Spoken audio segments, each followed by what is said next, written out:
After our family reunion, my account was drained. My brother-in-law shrugged. We needed it more than you.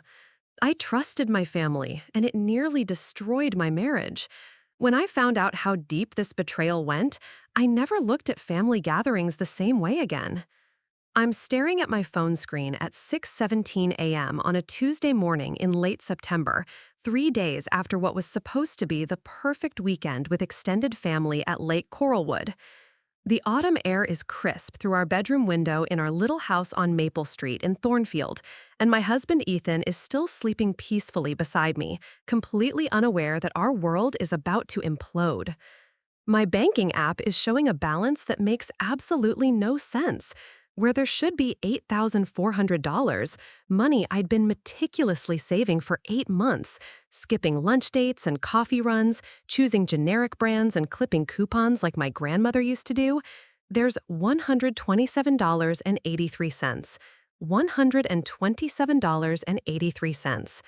The number sits there on the blue screen like a cruel joke, like someone has reached into my life and erased months of careful planning, months of saying no to things I wanted, months of putting our future first. My first instinct is denial. This has to be a mistake. Banks make errors all the time, right?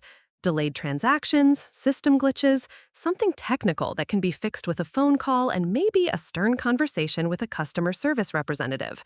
These things happen to other people, and now it's happening to me, but it's fixable. It has to be fixable. I refresh the app once. The number doesn't change. I close it completely and reopen it. Still $127.83. I log out and log back in, my fingers trembling slightly as I type my password.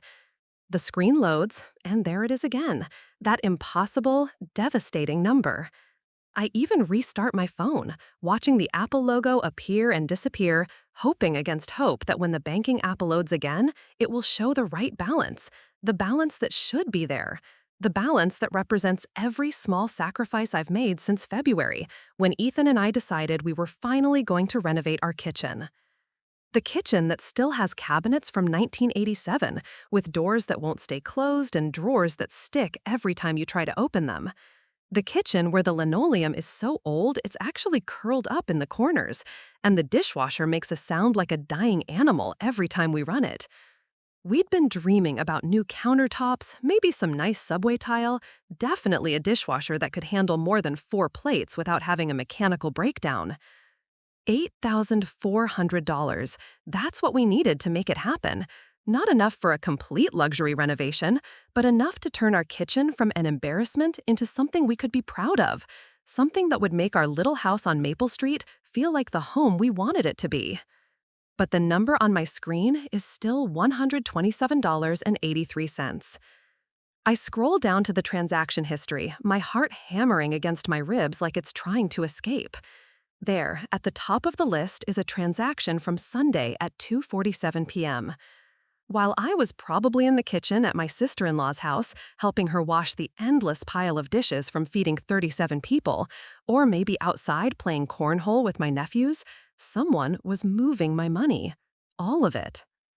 The transaction shows an electronic transfer for $8,217 to an account I don't recognize. The memo line is mostly blank, except for one word that makes my blood run cold. Emergency. Emergency? What emergency? Whose emergency? And why is it being funded with money I saved by bringing lunch to work in a brown paper bag for 8 months straight? My brain is struggling to process this. Electronic transfers don't just happen by themselves. Someone had to initiate this. Someone had to log into my account, navigate to the transfer page, enter another account number, type in the amount, and confirm the transaction. Someone had to actively, deliberately, intentionally steal my money. But here's the thing that makes my stomach drop to somewhere around my ankles. There are only 2 people in the entire world who have access to this account besides me. Only 2 people I trusted enough to add as authorized users just in case something happened to me. Ethan, who's lying right next to me, snoring softly with his face smashed into his pillow like he does every morning. Ethan, who worked double shifts last month to help me reach our savings goal faster. Ethan, who's been just as excited about the kitchen renovation as I am, spending his lunch breaks browsing Home Depot's website and sending me pictures of cabinet hardware. And Marcus. Marcus Delacroix, my brother-in-law, my sister Vivian's husband of 6 years. The man who hugged me goodbye just 48 hours ago in the driveway of their lake house, thanking me for always being there for the family. The same Marcus who spent the entire weekend talking about his new business venture, something involving cryptocurrency and real estate investment that I didn't entirely understand, but that he claimed was going incredibly well. "We're looking at expansion opportunities," he'd said over Saturday night's barbecue, gesturing with a beer bottle while Vivian rolled her eyes affectionately. "The money is just flowing in faster than we can count it. I'm thinking about buying Viv that Mercedes she's been eyeing." If the money was flowing in so fast, why would he need mine? I added Marcus as an authorized user on this account 2 years ago, back when Vivian was pregnant with their second child and she was having complications.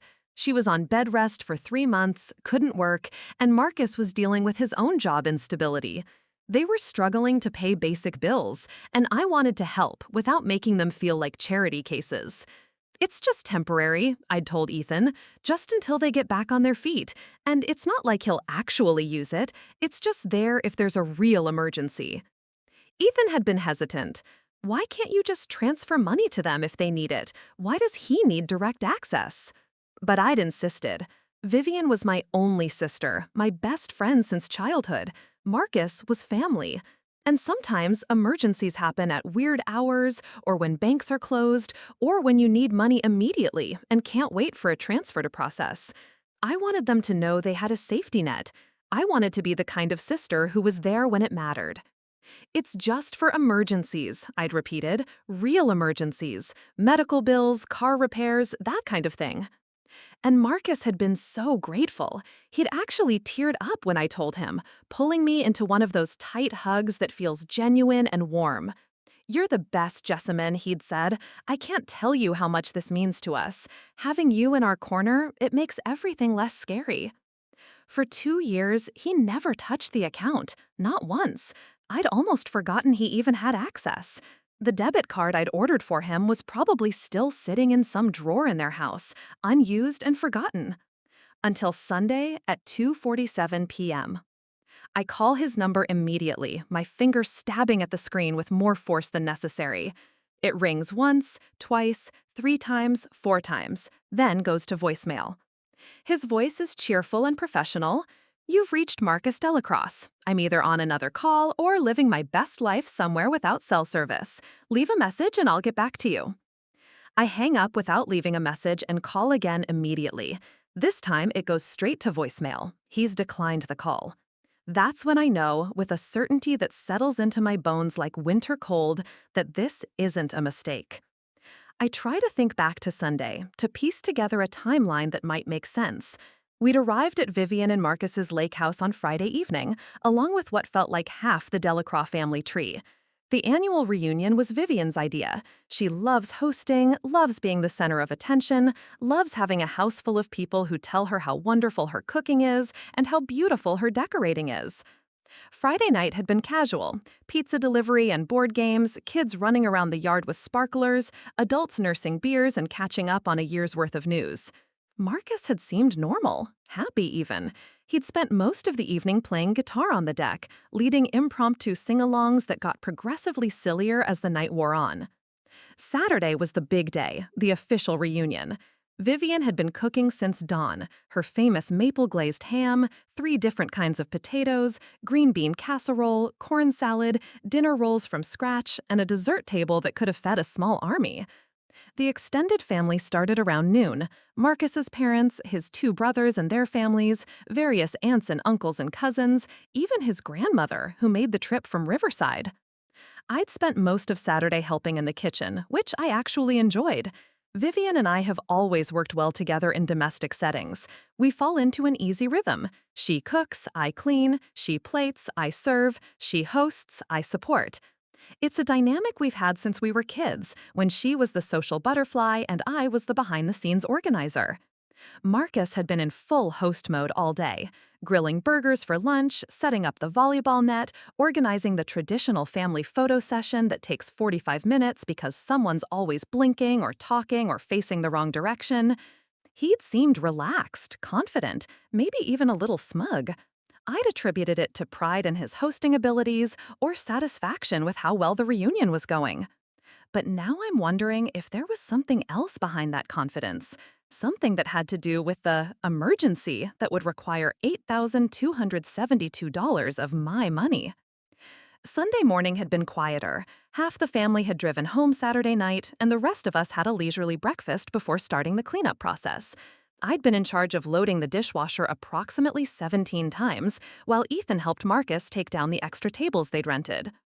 Vivian had been exhausted but happy, already talking about next year's reunion and whether they should make it a weekend camping trip instead.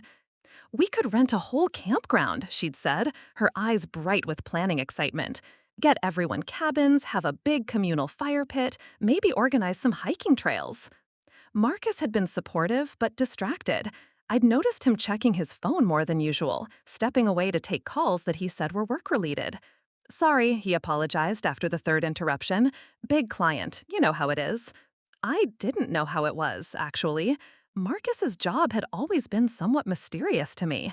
He called himself a business development consultant, which seemed to involve a lot of networking events and coffee meetings, but no regular office or predictable schedule. Vivian had mentioned that he was working on getting his real estate license, and lately he'd been talking about cryptocurrency investments, but I'd never gotten a clear picture of how he actually made money. What I did know was that money was often tight for them. Not poverty-level tight, but tight enough that they'd asked for help with car payments, or mentioned that they couldn't afford to fix their air conditioning, or suggested that family Christmas gifts should have a $50 limit this year, which made his claims about business success over the weekend all the more puzzling, and which makes this emergency withdrawal all the more infuriating. The math doesn't add up. If Marcus's new business venture was going so well, if money was flowing in faster than they could count it, if he was considering buying Vivian a Mercedes, then why would he need to drain my savings account? More importantly, what kind of emergency costs exactly $8,272.17? That's not a round number. That's not, "I need $8,000 for something." That's, "I need every single dollar that's available in this account." I'm still staring at my phone when Ethan stirs beside me. He rolls over, one arm reaching across the bed to where I should be lying, and when he finds empty space, his eyes flutter open. "Jess?" His voice is thick with sleep, concerned. "You okay? What time is it?" I turn to look at him, this man I've been married to for 4 years. This man who works construction and comes home every day with paint under his fingernails and stories about coworkers who make him laugh. This man who's been just as excited about our kitchen renovation as I am, who spent hours with me looking at Pinterest boards and arguing about whether we want subway tile or something more decorative. This man who's about to find out that our dream has been stolen by someone we trusted. "Ethan," I say, and my voice cracks on his name. "We have a problem." He sits up immediately, fully awake now. After 4 years of marriage, he knows that tone. He knows that when I say "we have a problem" in that particular voice, it's not about a leaky faucet or a strange noise the car is making.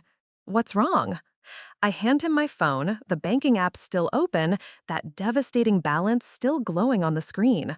$127.83. He stares at it for a long moment, his brain clearly going through the same process mine did.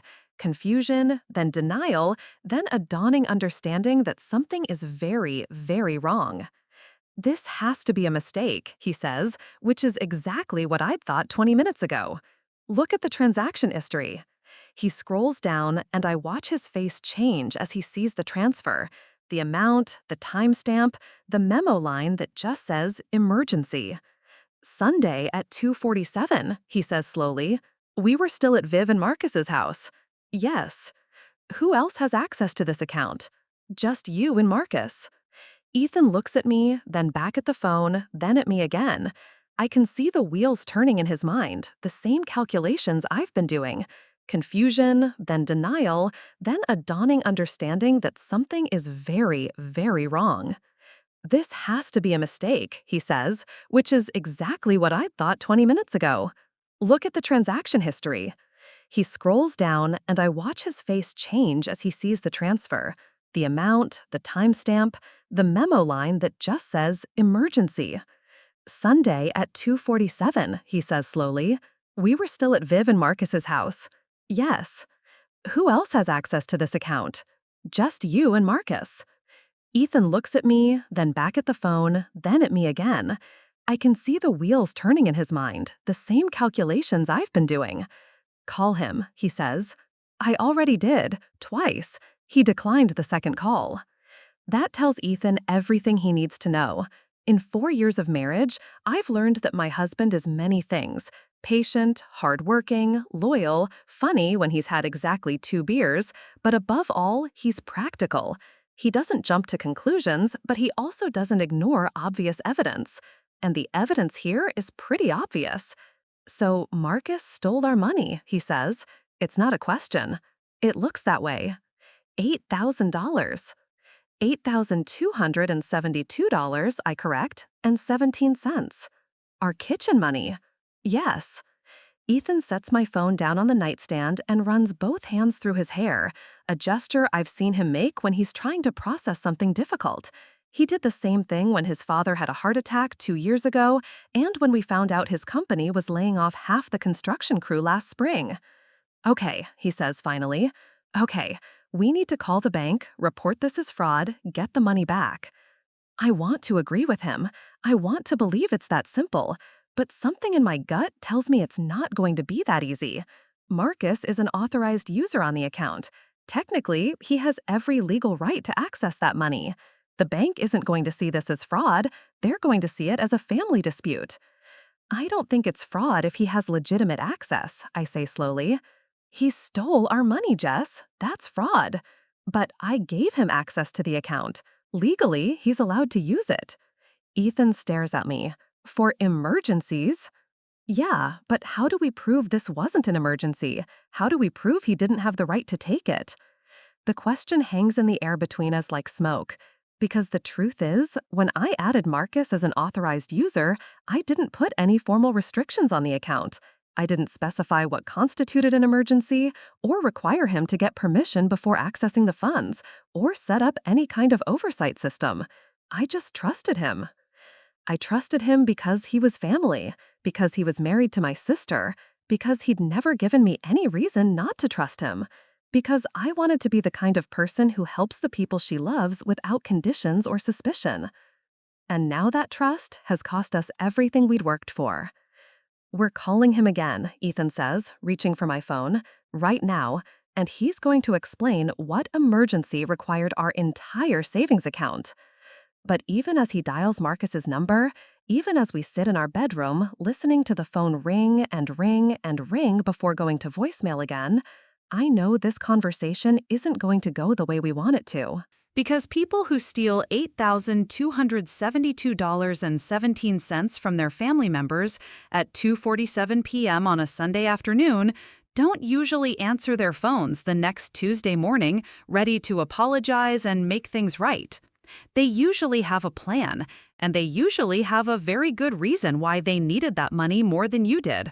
The question is, what was Marcus's reason, and how far is he willing to go to keep our money? I'm about to find out that the answers to those questions are worse than anything I could have imagined.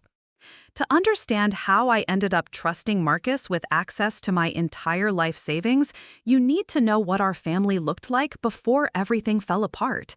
You need to understand the kind of people we were, the traditions we held sacred, and the way money moved through our family like some kind of unspoken language that I thought I understood. The Delacroix family reunions weren't just gatherings, they were productions. Vivian had been organizing them for 6 years, ever since she married Marcus and decided that his sprawling extended family needed someone to bring everyone together properly. What had started as a simple barbecue in their backyard had evolved into a 3-day weekend extravaganza that required spreadsheets, group texts, and enough coordination to plan a small wedding. This year's reunion at Lake Coralwood was supposed to be the biggest yet. 37 people, ranging from Marcus's 92-year-old grandmother Nana Delacroix to his brother's 6-month-old twins. 3 rental houses clustered around the lake, a pontoon boat chartered for Saturday afternoon, catered breakfast both mornings, and enough planned activities to keep everyone busy from sunrise to well past sunset. Vivian had been planning it since January, sending monthly email updates with itineraries, packing lists, and gentle reminders about dietary restrictions and sleeping arrangements. She lived for this stuff. Where I saw logistics and stress, she saw opportunity to create magic for people she loved. "It's going to be perfect," she told me over coffee 3 weeks before the reunion, her laptop open to a color-coded spreadsheet that tracked everything from arrival times to s'more supplies. "I've got Marcus's whole family coming, even his cousin Drake from Seattle who hasn't been to a family event in 5 years. And the weather forecast is looking amazing, sunny and 75 degrees all weekend." I'd smiled and nodded, sipping my latte while she scrolled through her endless lists. Vivian's enthusiasm for event planning was infectious, even when it made me tired just watching her. She had a gift for making people feel special, for creating experiences that became the stories families told for years afterward. "The lake house is going to be headquarters," she'd continued, "but I rented the 2 smaller cabins on either side for overflow. Nana Delacroix gets the master bedroom, obviously, and the families with little kids get the cabins so they can do bedtime routines without worrying about waking everyone up." This was classic Vivian, thinking 3 steps ahead, anticipating needs before people even knew they had them. She'd been like this since we were kids, the one who remembered everyone's birthday, who organized surprise parties, who somehow always knew exactly what gift would make someone light up. "And Marcus is handling all the activities," she'd added, her eyes bright with excitement. "He's got the boat reserved for Saturday, plus volleyball tournament, cornhole championships, a scavenger hunt for the kids. Oh, and he's planning some kind of surprise for Saturday night. Won't tell me what it is, but he's been grinning about it for weeks." I'd felt a little pang of something that might have been envy, not jealous exactly, but wistful. Ethan and I were happy in our quiet way, but we didn't have the kind of bustling social energy that seemed to come naturally to Vivian and Marcus. We preferred small gatherings, game nights with 1 or 2 other couples, lazy Sundays that didn't require coordination with dozens of other people. But I loved watching my sister in her element, and I loved that she'd found someone who supported her dreams, even the elaborate ones that involved renting pontoon boats and creating scavenger hunts for 37 people. Marcus had always been good for Vivian that way. When they'd started dating 7 years ago, I'd been skeptical. He was charming, maybe a little too charming, with the kind of easy confidence that made me wonder what he was really thinking behind all those perfect smiles. But he made Vivian happy in a way I'd never seen before. He encouraged her event planning obsessions, helped her turn her natural hostess instincts into something that felt like art. He bragged about her cooking to anyone who would listen, took pictures of her elaborate table settings to share on social media, made sure everyone knew that the beautiful, welcoming experiences they enjoyed at Delacroix gatherings were all Vivian's vision. "She's the heart of this family," he'd say, usually with his arm around her waist and that proud smile that made her glow. It was sweet, it seemed genuine, and after years of watching Vivian date men who took her warmth for granted, I was grateful to see her with someone who appreciated what she brought to the world. The financial arrangement had started innocently enough. During their 2nd year of marriage, Vivian had gotten pregnant with their first child, Lily, and the pregnancy had been complicated from the start. She'd developed gestational diabetes early, then preeclampsia that required strict bed rest for the final 3 months. Vivian had been working as an event coordinator for a local hotel chain, ironic considering her natural talents, but bed rest meant no work, and no work meant no income. Marcus's job at the time was selling insurance, and while it provided decent commission when he was hitting his numbers, those numbers had been unpredictable. "We're struggling," Vivian had admitted to me during one of my visits, her hand resting on her enormous belly while she lay propped up on the couch surrounded by pregnancy books and half-finished crossword puzzles. Like, really struggling. Marcus is working his ass off, but insurance sales are feast or famine, and apparently we're in a famine. I'd been working as a financial analyst for a mid-sized accounting firm, making decent money but nothing extravagant. Ethan and I had been married less than a year, living in a one-bedroom apartment and trying to save up for a house down payment. We weren't wealthy, but we were stable. We had emergency funds and retirement contributions, and the kind of boring financial foundation that doesn't make for exciting dinner party stories, but does mean you sleep well at night. "How can I help?" I'd asked, because that's what you do when your sister is scared and struggling and growing a human being under extremely stressful circumstances. "I don't know," she'd said, tears gathering in her eyes.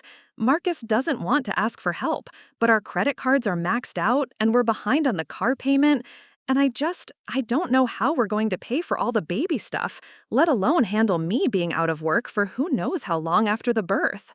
That's when I'd offered to help with their bills, just temporarily, just until Vivian could get back to work and Marcus could stabilize his income. I'd pay their car payment for a few months, maybe help with groceries or utilities, whatever they needed to keep their heads above water during a genuinely difficult time. But Marcus had been uncomfortable with direct handouts. "I appreciate it, Jessamine, I really do," he'd said when Vivian told him about my offer. "But I don't want to feel like we're taking charity from family. It doesn't sit right with me." That's when I'd suggested the joint account arrangement. "What if I just add you as an authorized user on one of my accounts?" I'd proposed. "That way, if there's ever a real emergency, medical bills, car repair, whatever, you can access money immediately without having to ask or wait for me to transfer funds." It had seemed like the perfect solution. It preserved Marcus's dignity while providing the safety net they needed. It meant they could handle emergencies without the stress of coordinating with me first, and it meant I could help my sister without making her feel like a burden. Just for emergencies, I'd emphasized when we set it up, real emergencies, and just until you guys get back on your feet. Marcus had been genuinely grateful. He'd hugged me tight in their kitchen, his voice thick with emotion. "You have no idea how much this means to us, Jessamine. Just knowing we have a backup plan, it makes everything less scary." And for 2 years, it had worked exactly the way it was supposed to. They'd never touched the account, not once. Vivian had returned to work 6 months after Lily was born, Marcus had switched to a more stable position with a local real estate agency, and they'd gradually paid down their debts and rebuilt their financial foundation. I'd almost forgotten Marcus even had access to the account. The debit card I'd ordered for him was probably buried in some junk drawer, unused and forgotten. We'd never talked about removing his access because there had never been a reason to think about it. Which was probably naive of me, but I'd grown up in a family where trust was the default setting. My parents had raised Vivian and I to believe that family took care of family, that blood meant something, that the people who loved you wouldn't deliberately hurt you.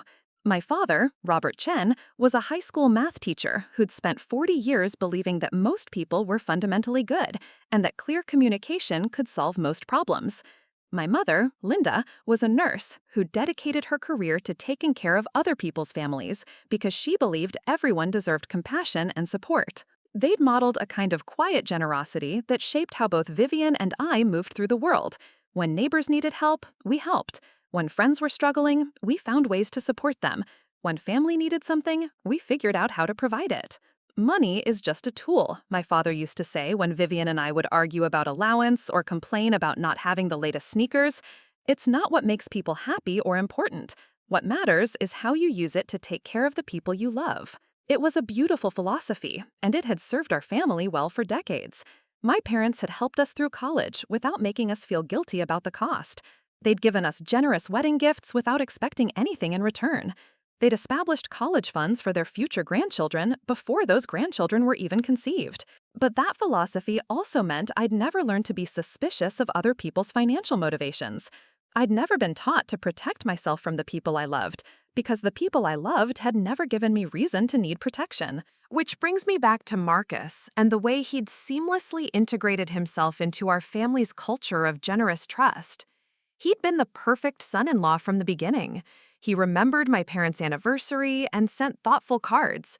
He helped my father with home improvement projects and actually seemed to enjoy listening to his stories about difficult students and budget constraints. He brought wine to family dinners and flowers for my mother on Mother's Day.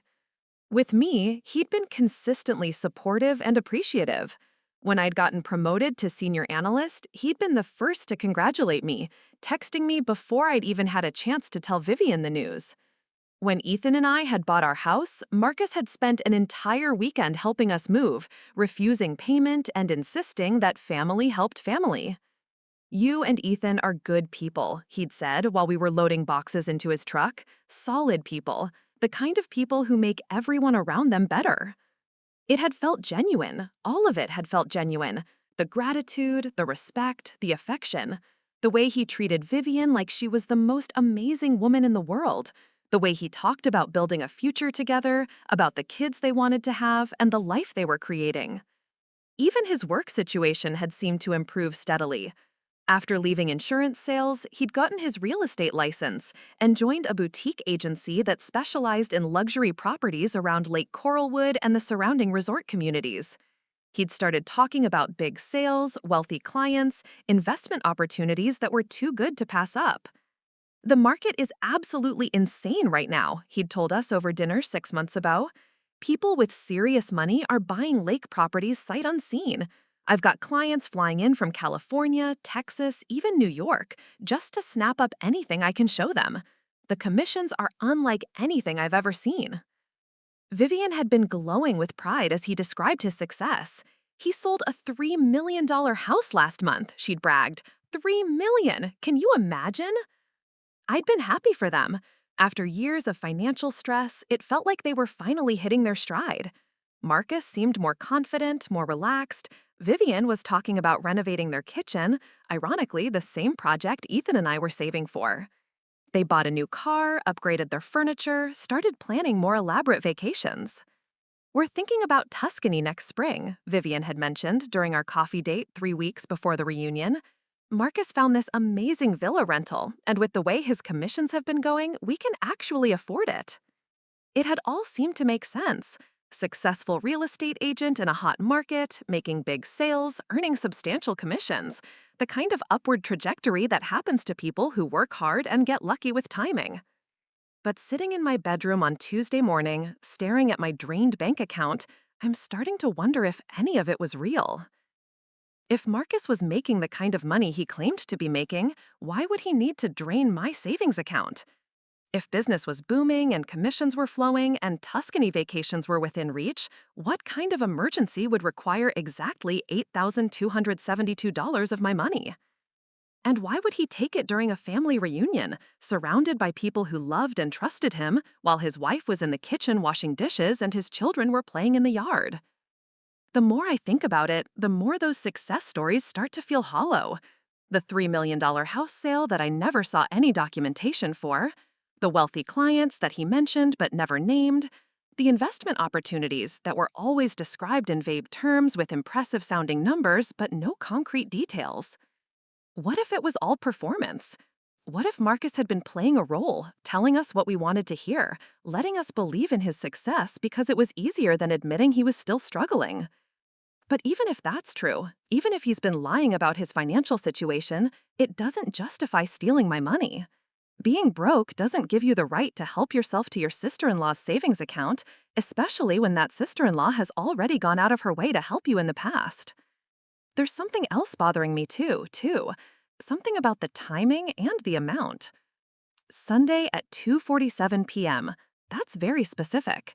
That's not someone panicking and making a desperate decision. That's someone who knew exactly when to act, who had been planning this, who waited for the right moment when everyone would be distracted.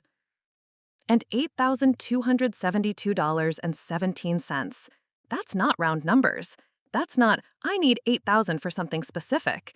That's, I'm taking every available dollar. That's someone who knew exactly how much money was in the account and decided to clean it out completely. Which means Marcus had been monitoring my account. He'd been watching my balance, tracking my deposits, waiting for the right moment to streak. The thought makes me sick. All those months of careful saving, all those small sacrifices and conscious choices to put money away for our future, and he was watching. He was planning. He was calculating how much he could take and when would be the best time to take it. Ethan is right. This isn't just theft. This is betrayal on a level that I'm still struggling to comprehend. And the worst part? I have no idea what comes next. I don't know how to confront someone who's stolen from me. I don't know how to tell my sister that her husband has destroyed my trust and possibly my marriage. I don't know how to navigate the legal complexities of authorized user accounts and family financial disputes. What I do know is that the comfortable, trusting world I've been living in for the past 6 years, the world where family means safety and love means loyalty and generosity is always rewarded with gratitude, that world is gone.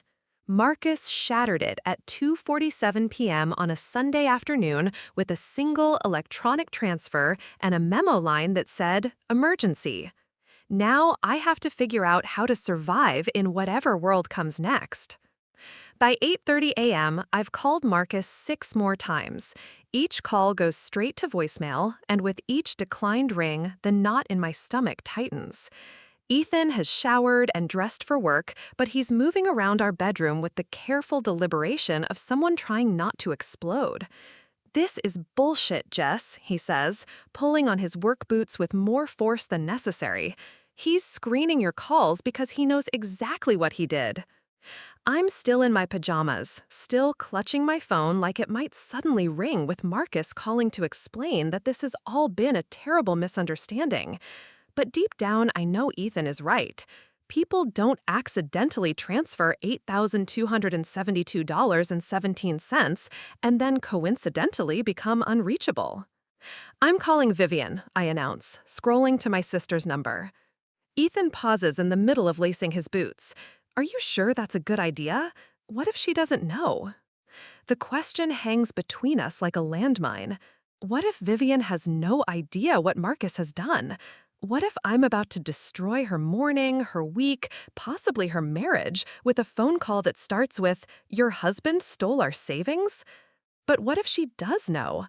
What if this was a joint decision, a family emergency that they decided to handle themselves to my money without bothering to ask?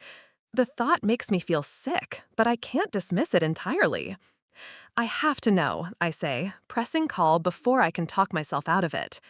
Vivian answers on the second ring, her voice bright and energetic in that way that means she's already been up for hours, probably organizing something or planning something or creating beautiful chaos in her kitchen. "Jess, good morning. I was just thinking about calling you. I found your earring in the guest bathroom. You know, those little pearl studs you always wear. I'll drop it by later this week." Her voice is so normal, so completely untouched by crisis or guilt or any awareness that something catastrophic has happened, that for a moment I almost believe this really could be some kind of mistake. "Viv," I say, and something in my tone must alert her because her cheerful chatter stops immediately. "What's wrong?" "I need to ask you something, and I need you to be completely honest with me." "Okay." Her voice is cautious now, like she's bracing for impact. "Did you and Marcus have some kind of emergency this weekend? Something that required a lot of money?" There's a pause. Not a long pause, but long enough for me to hear her shifting the phone, maybe sitting down, maybe moving to somewhere more private. "What kind of emergency?" she asks. "Any kind. Medical, financial, legal, anything. Did something happen that would require immediate access to thousands of dollars?" "Jess, you're scaring me. What's going on?" Which is, I realize, not actually an answer to my question. "Someone transferred over $8,000 out of my savings account on Sunday afternoon," I say, deciding to just rip the Band-Aid off. "Marcus is the only other person with access to that account." Silence. Complete, absolute silence that stretches so long, I check my phone to make sure the call didn't drop. "Viv, are you there?" "I'm here." Her voice is small now, confused. $8,000? $8,272.17. Sunday at 2:47 p.m. The memo just said, "Emergency." More silence. I can hear background noise, what sounds like kids' cartoons, probably Lily and their younger son Connor getting their morning screen time while Vivian deals with whatever this conversation is about to become. I don't understand, she says finally. Why would Marcus, what account? The joint account I set up when you were pregnant with Lily, when you were on bed rest and having money troubles. I added Marcus as an authorized user for emergencies. Oh, the word comes out like a small exhale, like she'd forgotten about that arrangement entirely. That account. But we haven't needed. I mean, things have been good lately. Marcus's work has been going really well. That's what I thought too. So I'm trying to understand what kind of emergency would require him to drain my entire savings account without asking me first. I can hear her breathing, can almost picture her sitting in her kitchen with her coffee growing cold, trying to process this information. Vivian has never been good with confrontation or conflict. She's the peacemaker, the one who smooths over family arguments and finds diplomatic solutions to problems. But there's no diplomatic way to handle the fact that her husband appears to have stolen money from her sister. Maybe it's a mistake, she suggests, but her voice lacks conviction. Like, maybe he meant to transfer it to a different account, or maybe someone else accessed the account somehow. I appreciate that she's trying to find an innocent explanation, but we both know how electronic transfers work. You don't accidentally move $8,272.17 to the wrong account. You don't accidentally clean out someone's savings. Viv, I've been calling Marcus all morning. He's not answering. He's declining my calls. Another pause, longer this time. He's at work, she says finally. Big client meeting this morning. He probably can't take personal calls. But something in her voice has changed. There's a note of uncertainty now, like she's trying to convince herself as much as me. Can you ask him to call me? Today? This needs to be resolved immediately. Of course, yes, I'll text him right now. Thank you. Jess, her voice is soft, almost pleading. I'm sure there's an explanation. Marcus wouldn't. He's not. There has to be some kind of misunderstanding. I want to comfort her, to tell her that of course there's an explanation, that everything will be fine, but I can't make promises I'm not sure I can keep. I hope you're right, I say instead. Just please have him call me. After I hang up, Ethan and I sit in silence for several minutes. He's finished getting ready for work, but he's clearly reluctant to leave me alone to deal with this crisis. What did she say? He asks. She doesn't know anything about an emergency. She seemed genuinely confused. So either Marcus is acting completely on his own, or she's lying to protect him. The possibility that my sister might be complicit in this theft, or at least willing to cover for it, is almost worse than the theft itself. Vivian and I have been close our entire lives. We've shared everything: clothes, secrets, dreams, disappointments. The idea that she would stand by and let her husband steal from me feels like a betrayal that goes beyond money. I have to go to work, Ethan says reluctantly, but I can call in sick if you need me here. No, go. There's nothing you can do here anyway. I'm just going to wait for Marcus to call back. But even as I say it, I know Marcus isn't going to call back. People who steal $8,272 from their family members don't typically respond to polite requests for clarification. Ethan kisses me goodbye, longer than usual, like he's trying to leave me with enough strength to get through whatever this day is going to bring. Call me if anything happens, he says. I mean it, anything. After he leaves, I try to distract myself with normal Tuesday morning activities. I make coffee, check my email, start a load of laundry. But every few minutes, I find myself checking my phone, hoping for a missed call or text that will somehow make this all make sense. At 10:15, my phone finally buzzes. But it's not Marcus. It's a text from Vivian. Talk to Marcus. He says there's been a misunderstanding. He's going to call you this afternoon to explain everything. Please don't worry. A misunderstanding? That's what we're calling this now. I stare at the text, reading it over and over, trying to decode what it really means. Is Marcus genuinely planning to call with some kind of reasonable explanation? Or is this just a stalling tactic, a way to buy time while he figures out his next move? And why can't he call now? Why does he need until this afternoon to explain where my money went? I text back. What kind of misunderstanding requires $8,272? I need specifics, Viv. Her response comes quickly. I don't have all the details. He'll explain everything when he calls. Try to relax. Try to relax. As if discovering that your brother-in-law has cleaned out your savings account is the kind of thing you can just breathe through with some deep meditation. I spend the next 3 hours in a state of agitated, suspended animation. I clean the house with the kind of manic energy that comes from having nowhere to direct your anger. I organize closets, scrub bathroom grout, vacuum carpets that were already clean. Physical activity helps, but it doesn't stop my mind from running through increasingly dark scenarios.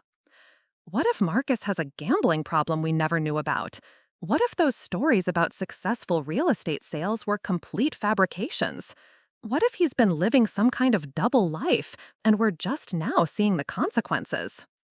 At 1:30 p.m., my phone rings. Marcus's name appears on the screen, and my heart starts pounding so hard I can feel it in my throat. Hello, Marcus. Jessamine! His voice is artificially cheerful, like he's calling to chat about weekend plans rather than explain where my life savings went. Confusion? Another euphemism for theft. Where is my money, Marcus? Right, yes, the transfer. Listen, I can explain everything. It's actually a really good thing when you understand the full situation. A good thing? He's calling the theft of my savings account a good thing. I'm listening. Okay, so you know how I've been working with these high-end real estate clients, right? Well, this weekend, I got a call from one of my biggest investors, this guy who's been looking for the perfect lake property for months. And he found it, this incredible estate on Lake Coralwood, right on the water, 7 bedrooms, private dock, absolutely pristine. He's talking fast now, his voice taking on the kind of excited energy that salespeople use when they're trying to close a deal. The asking price is $2.8 million, but the seller is motivated. Divorce situation, needs to liquidate quickly. My client wants to make an offer, but here's the thing. The seller is entertaining multiple offers, and they want proof of funds from anyone who's serious. I'm starting to understand where this is going, and I don't like it. So your client needs to show he has $2.8 million available, I say slowly. Exactly, but his money is tied up in other investments right now. Nothing he can liquidate quickly enough to meet the seller's timeline. So he asked me if I could help bridge the gap, just temporarily, just to show proof of funds for the offer. With my money? With a small portion of his overall funds, yes. Look, Jessamine, I know this sounds complicated, but the commission on this sale is going to be enormous, 6 figures easily. And as a thank you for helping him out, he's offering me a finder's fee on top of the commission. We're talking about serious money here. I'm quiet for a moment, trying to process this story, because that's what it is, a story, an elaborate, implausible story that might make sense if you don't think too hard about the details. So you used my savings account to help your client show proof of funds for a real estate purchase, I say? Temporarily, yes, just until his other investments clear. Should be a matter of days, maybe a week at most. And you didn't think to ask me first? I knew you'd want to help if you understood the situation. This is a huge opportunity, Jess. Life-changing money. And your funds are completely safe. They're just sitting in an escrow account until the deal closes. There are so many problems with this story that I don't even know where to start. But I pick the most obvious one. Marcus, $8,000 isn't going to help someone prove they have $2.8 million. That's like trying to prove you can afford a Ferrari by showing someone your lunch money.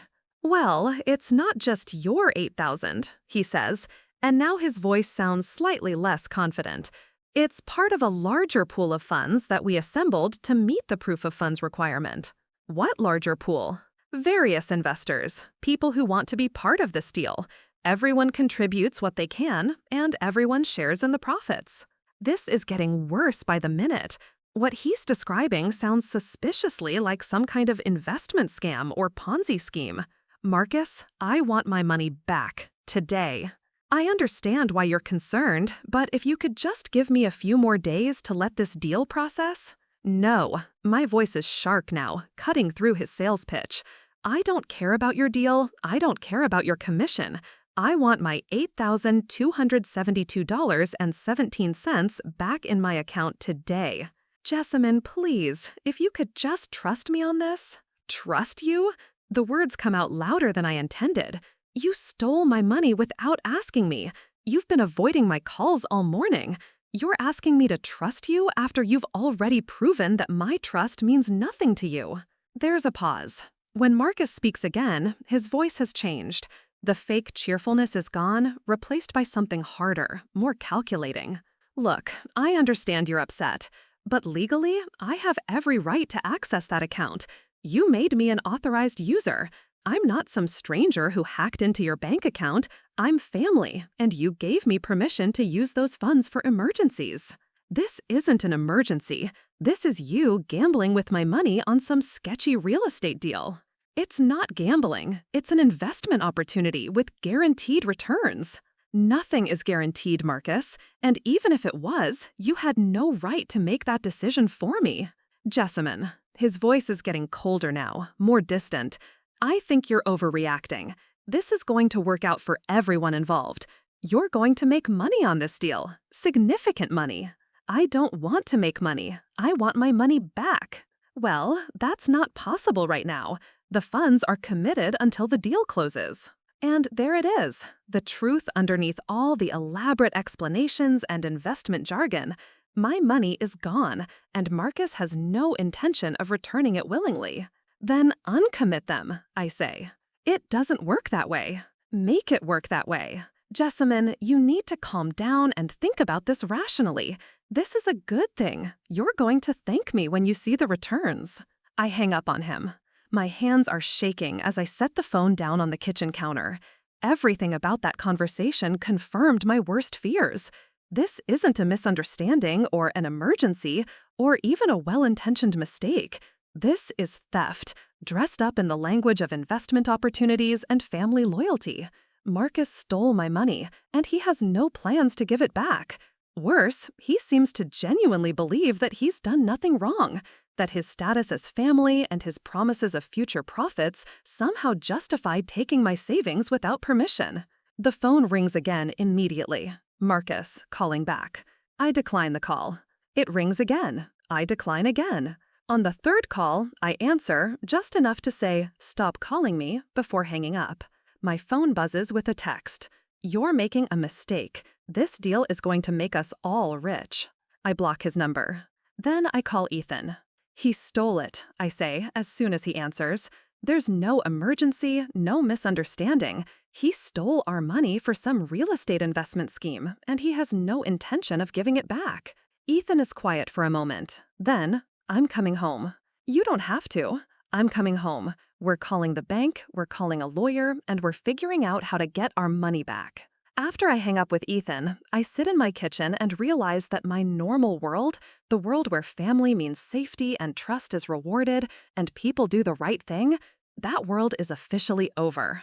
The phone rings again immediately. Marcus calling back. I decline the call. It rings again. I decline again. On the third call, I answer just enough to say, "Stop calling me," before hanging up.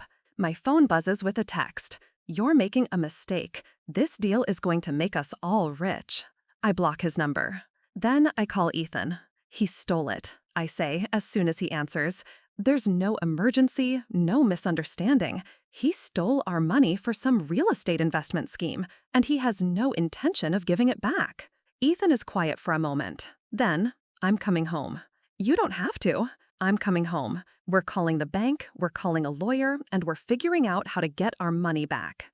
After I hang up with Ethan, I sit in my kitchen and realize that my normal world, the world where family means safety and trust is rewarded and people do the right thing, that world is officially over. Marcus didn't just steal my money.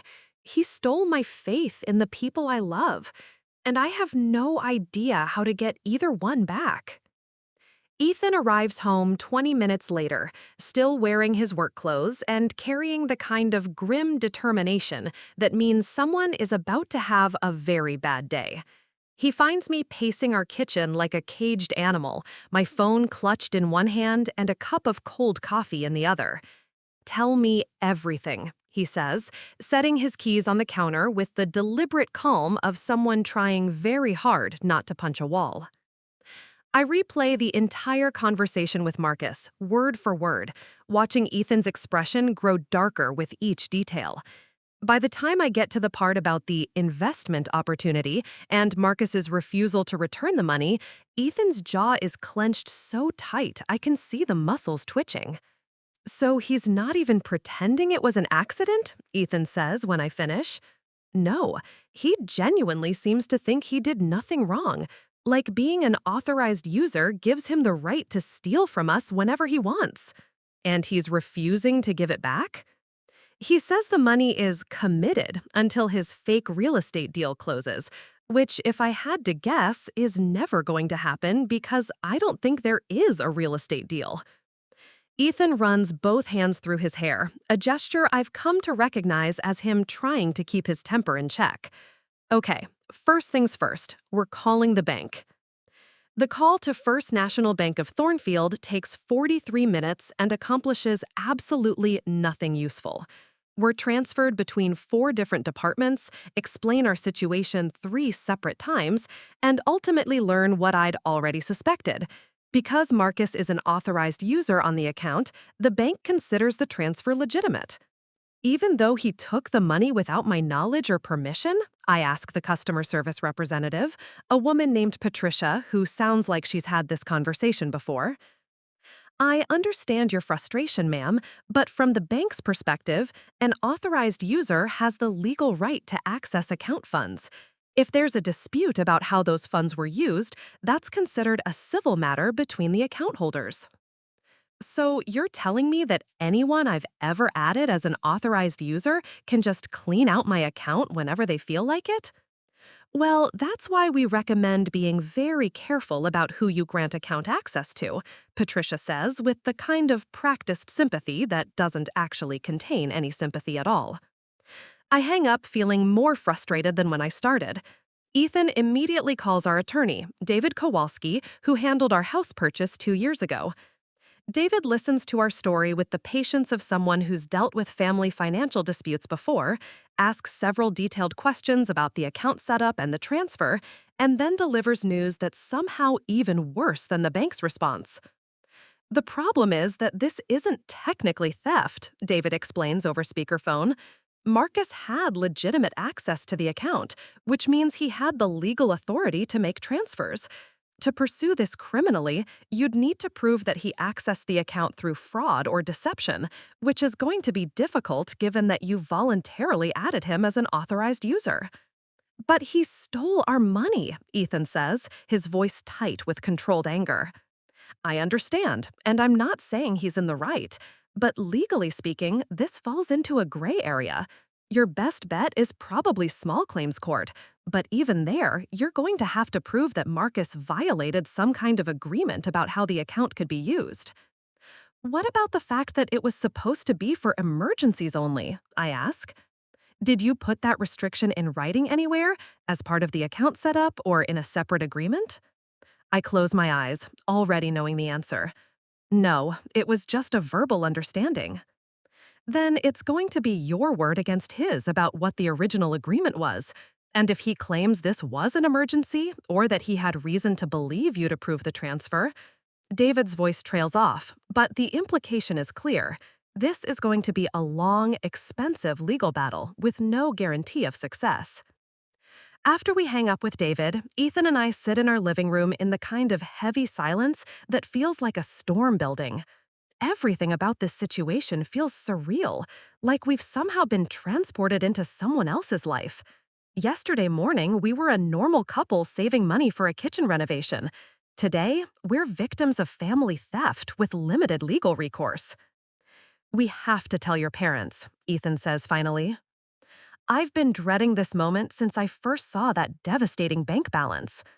My parents adore Marcus.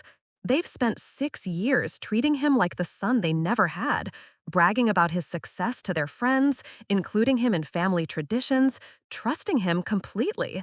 Learning that he's stolen from their daughter is going to destroy them. But Ethan is right, they need to know. I call my mother first, partly because she's usually easier to reach during the day, and partly because I'm hoping she'll help me figure out how to tell my father without giving him a stress-induced heart attack. Jessamine, honey. Mom's voice is warm and slightly breathless, like she's been gardening or cleaning or doing one of the dozen projects she always has going. What a nice surprise. I was just thinking about you. Mom, I need to tell you something, and it's not good news. The change in her tone is immediate. What's wrong? Is everyone okay? Everyone's physically fine. But Marcus? Mom, Marcus stole our savings. Silence. Complete, absolute silence that stretches so long, I start to wonder if the call dropped. Mom, are you there? I'm here. Her voice is smaller now, confused. What do you mean he stole your savings? I explain the whole situation again. The joint account, the unauthorized transfer, Marcus's refusal to return the money. With each detail, I can hear my mother's breathing change, can picture her sitting down heavily at her kitchen table, trying to process information that doesn't fit with everything she thought she knew about her son-in-law. $8,000? She repeats when I finish. $8,272.17. Your kitchen money. Yes. Oh, honey. The words come out like a sigh, heavy with sadness and disappointment. Oh, Jessamine, I'm so sorry. I don't know what to do, Mom. The bank says it's not their problem. The lawyer says it's not technically theft, and Marcus is acting like he did us some kind of favor. What does Vivian say about all this? It's a question I've been dreading because the answer is complicated and painful. She doesn't seem to know anything about it. She was genuinely surprised when I told her, and she's been trying to play peacemaker, asking me to be patient while Marcus explains everything. But he has explained, hasn't he? And his explanation is that he's not giving the money back. Right. My mother is quiet for a long moment. When she speaks again, her voice has a quality I've rarely heard from her, a kind of steel that usually only comes out when someone threatens her family. Your father and I are coming over, right now. We need to talk about this as a family and figure out what our options are. Mom, you don't have to. Yes, we do. Marcus isn't just some stranger who robbed you, Jessamine. He's family. Or at least we thought he was. And when family betrays family like this, it affects all of us. After I hang up with my mother, I call Vivian. I need to know where she stands in all this, need to understand whether she's truly innocent or if she's been playing some kind of elaborate game. Vivian answers on the first ring, like she's been waiting by the phone. Jess, thank God. I've been trying to reach Marcus all afternoon, but he's not answering my calls either. What happened?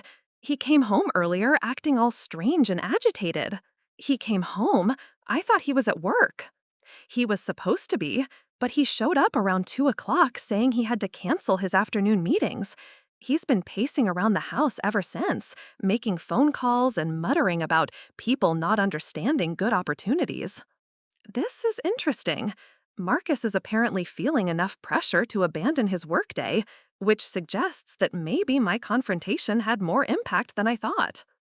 Viv, I need to ask you something directly, and I need you to be completely honest with me. Okay. Did you know Marcus was planning to take money from my account? What? No. Jessamine, of course not. I wouldn't. I would never. Her voice cracks slightly, and I can tell she's either genuinely upset or she's a much better actress than I've ever given her credit for. Because if you did know, if this was something you two planned together, I need to know now before this gets any uglier. I swear to you, I had no idea. I'm as shocked as you are, more shocked, because I can't believe Marcus would do something like this. It's not, it's not like him. But that's where she's wrong.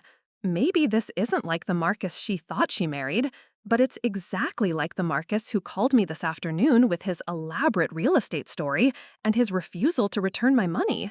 The Marcus who hung up on me rather than admit what he'd done was wrong. Viv, I think you need to consider the possibility that Marcus isn't who you think he is. What do you mean? I mean, all those stories about successful real estate sales and wealthy clients and business opportunities that are too good to pass up. What if none of that is real? What if he's been lying to you about his finances this whole time? He wouldn't lie to me about something like that. He stole $8,000 from his sister-in-law without asking. If he's capable of that, what makes you think he wouldn't lie to his wife? Vivian is quiet for a long moment. When she finally speaks, her voice is small and uncertain. What should I do? It's a heartbreaking question because I can hear how lost she sounds. Vivian has built her entire adult life around Marcus, their marriage, their children, their social circle, their financial future. If he's been lying about who he is, then everything she thought she knew about her life is suddenly in question. I think you need to ask him some hard questions, I say gently, about his work, about his income, about where your money actually comes from. And I think you need to be prepared for answers you might not like. And if he won't give me answers, then you'll have your answer anyway. After I hang up with Vivian, I find myself wondering if I've just set something in motion that's going to destroy more than just my savings account. If Marcus has been lying about his financial situation, if his marriage is built on deception, then my confrontation might be the first domino in a much larger collapse. But I can't feel guilty about that. I didn't create this situation. Marcus did, when he decided that my trust was less important than whatever scheme he's running. My parents arrive at 4:30, both of them looking older than they did at the reunion 3 days ago. My father's face has the kind of grim expression he used to get when dealing with particularly difficult students, and my mother looks like she's been crying. "Tell us everything," Dad says without preamble, settling into our living room chair with the weight of someone preparing for bad news. So I tell them everything again. The discovery, the phone calls, the conversation with Marcus, the responses from the bank, and our lawyer. My parents listen without interruption, their expressions growing more troubled with each detail. When I finish, my father is quiet for a long time, staring at his hands in the way he does when he's processing something that doesn't fit with his worldview. "I don't understand," he says finally. "Marcus has always been, he's been part of our family for 6 years. He's Lily and Connor's father. He's been to every holiday, every birthday, every family gathering. He helped me install that new ceiling fan last spring. He listens to my boring stories about retirement planning." "People aren't always who they seem to be, Robert," my mother says quietly, "even people we love." "But $8,000, Linda, that's not some small mistake or momentary lapse in judgment. That's a calculated decision to steal from his wife's sister. What kind of person does that?"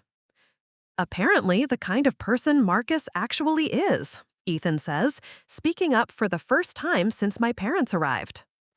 My father looks at Ethan with something that might be respect. "What do you think we should do?"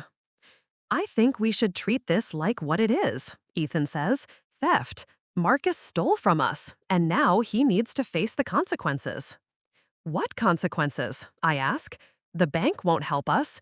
The lawyer says we don't have a strong legal case, and Marcus is refusing to give the money back."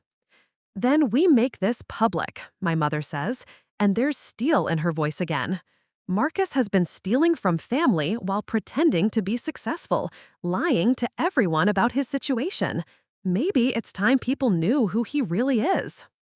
It's a nuclear option, and we all know it. Going public with this story would destroy Marcus's reputation, probably end his real estate career, and definitely shatter his marriage. It would turn a private family dispute into community drama that would affect everyone involved, including Lily and Connor. But it might also be the only leverage we have. Before we do anything that drastic, my father says carefully, I think we should give Marcus one more chance to do the right thing. One final conversation where we make it clear that returning the money is his only option. Dad, I already had that conversation. He refused. Then we have a different conversation. All of us, together, with Vivian present. We lay out exactly what the consequences are going to be if he doesn't make this right. It's not a bad plan, actually. Marcus has shown that he's willing to lie to me individually, but confronting the entire family might force him to face the reality of what he's done. And having Vivian there would make it harder for him to spin this as some kind of misunderstanding. When, I ask? Tonight, my father says, before he has time to come up with more elaborate stories or move more money around. Ethan nods. I'll call Vivian and tell her we're coming over. Family meeting tonight at 7, non-negotiable. As my husband reaches for his phone, I realize that we're about to cross a line that can't be uncrossed. After tonight, either Marcus returns our money and we all pretend this never happened, or our family explodes into pieces that can never be put back together. But maybe that's okay. Maybe some things are more important than keeping the peace. Maybe some betrayals are too big to forgive in the name of family harmony. Either way, I'm about to find out exactly what kind of man my sister married, and what kind of family we really are when the comfortable illusions fall away. The reckoning is coming. Tonight, at 7 o'clock, in Vivian and Marcus's living room, where we've shared so many happy memories. I just hope we all survive what's about to happen.